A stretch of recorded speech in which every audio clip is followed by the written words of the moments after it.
but this is truly one of the highest honors of my life.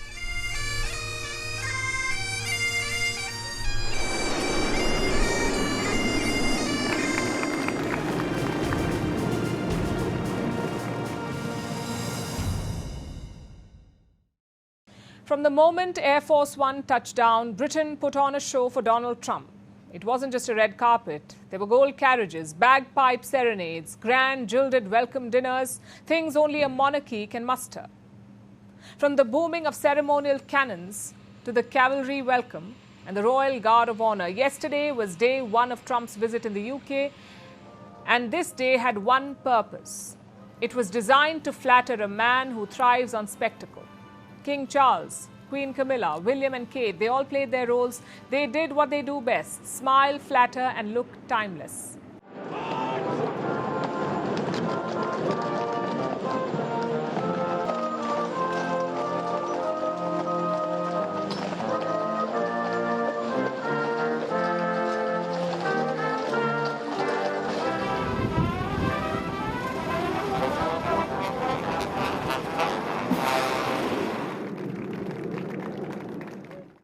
The guests were then escorted to the castle. In the afternoon, there was another military parade. Trump and the First Lady toured the Windsor Castle. There was scrutiny over some royal protocol slips, but the royals did not seem to mind. There were laughs, jokes, and some banter.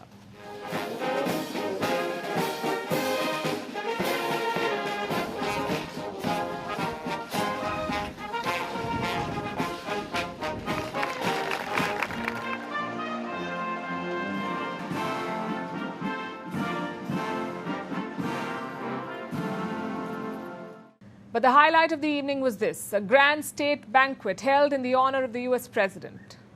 After all, this is a first. Donald Trump is the first US president to enjoy a second state visit to the UK. His last visit was in 2018. It was during his first term as president.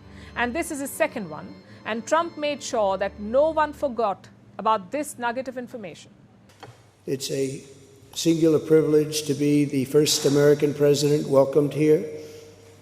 And if you think about it, it's a lot of presidents, and this was the second state visit, and that's the first, and maybe that's going to be the last time. I hope it is, actually. But this is truly one of the highest honors of my life. Such respect for you and such respect for your country. King Charles praised the American democracy. Trump praised the British Empire. There was talk of kinship and a so-called unbreakable bond. The bond of kinship and identity between America and the United Kingdom is priceless and eternal. It's irreplaceable and unbreakable. And we are, as a country, as you know, doing unbelievably well. We had a very sick country 1 year ago, and today, I believe we're the hottest country anywhere in the world. In fact, nobody's even questioning it, but we owe so much of that to you and the footing that you gave us when we started. It was more pageantry and less politics. But amid all the dazzle, King Charles did make a political point. He made a mention of Ukraine. Our countries have the closest defense, security and intelligence relationship ever known. In 2 world wars, we fought together to defeat the forces of tyranny.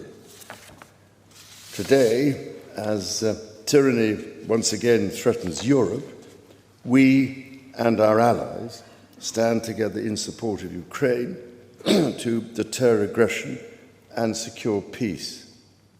This wasn't just about indulging Trump's ego. The royals in the government are playing a delicate game, using the golden glow of the monarchy to make the US president more amenable to harder asks. Britain wants Trump to soften tariffs. It wants him to reassure NATO and to keep the money flowing into its faltering economy. The monarchy's role here was to butter up the US president, to distract, dazzle, and deliver Trump to the politicians, especially in the best possible mood. And by all accounts, day one worked. Together we've done more good for humanity than any 2 countries in all of history. Together we must defend the exceptional heritage that makes us who we are, and we must continue to stand for the values and the people of the English-speaking world, and we do indeed stand for that. If day one was about tiaras, day two was about trade. Trump swapped Windsor's chandeliers for checkers. That was the UK Prime Minister's countryside estate. There was a guard of honour, a tour of Churchill's wartime archives, and then private talks with Prime Minister Keir Starmer. And the Churchill angle is more than symbolic. It's a reminder of the quote-unquote special relationship between the UK and the US. Trump's visit this time has brought $204 billion in investment. Blackstone is investing around $122 billion. The likes of Palantir, Boeing and Stax have also made commitments. But all this gloss does not hide the cracks. The UK was the first country to strike a trade agreement with the US. British imports face a tariff of 10%. But British steel and aluminium are still subject to 25% tariffs. Pharmaceutical firms are pulling out. So this visit was very much about business, about securing investments and creating jobs. We've already taken a big steps forward. And we're going further today, much further. In a moment, the President and I will sign our groundbreaking new technology partnership, the Tech Prosperity Deal. It's a blueprint to win this new era together, shape it according to our shared values, and seize the incredible opportunities that are on offer. Today we're making those ties closer than ever before. We've done some things that financially are great for both countries, and we work together, and it keeps us together, and I think it's an unbreakable bond we have, regardless of what we're doing today. I think it's unbreakable. But this is very big, and I want to thank all of the incredibly talented business leaders, the best in the world, biggest in the world, here this afternoon for investing in the Anglo-American alliance. Of course, it wasn't just the fairy tale scenes. There was also a fair bit of drama outside. Anti-Trump protesters filled the streets of London. Many carried miniature versions of the infamous Trump baby blimp. Campaigners projected images of Trump with Jeffrey Epstein onto Windsor Castle itself. Human rights groups accused him of enabling the genocide in Gaza. Climate activists accused him of denying science.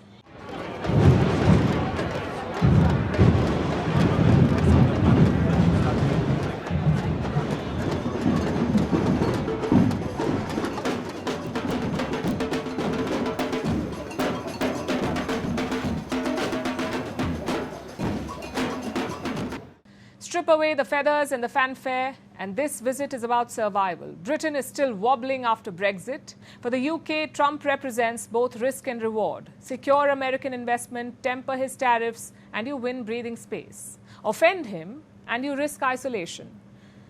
As for Trump, basking in royal pageantry bolsters his image back home. He gets to play the global statesman. And that is why day one was all tiaras and fanfare, but day two is the one that will actually decide whether the visit was worth it.